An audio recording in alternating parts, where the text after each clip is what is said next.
So oysters have a bit of an interesting reproductive cycle. It's called broadcast spawning. So that foam right there is exactly what that is. We are in a bit of an interesting location. Our oysters are in continuous spawning motion, which is kind of neat.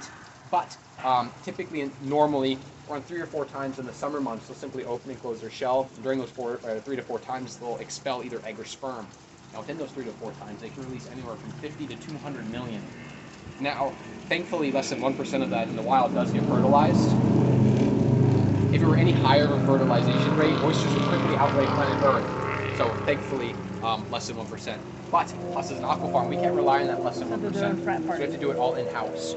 So basically what we'll do is we'll have an oyster on yay size, sitting in a tank around yay big as well.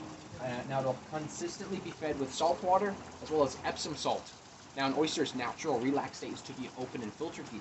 Right now he's kind of closed down like a fist. If we were to throw him in some water, he'll relax, especially with some Epsom salt. He'll basically relax like a hand, which then would allow him to open.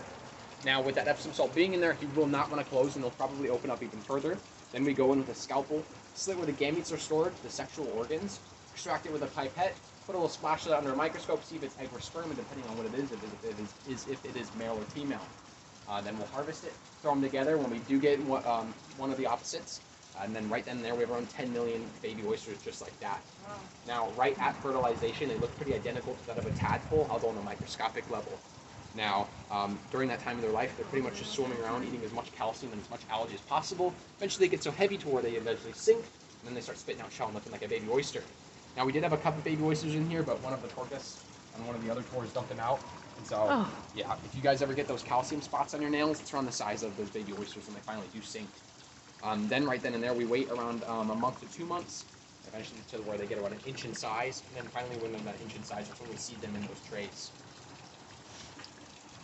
How do they make, like, do they shed their shells when they grow, or how do they make, like, how does the inside of the shell grow along with them? You know what I'm asking? Like, how do they make... Yes. So they basically just open up wider and wider and wider and wider to that point. So, for example, a smaller oyster opens up flat, if that makes sense. Yeah. But the larger ones, they open up at a curved angle. That's kind of how they're able to kind of keep up with the growth. Interesting.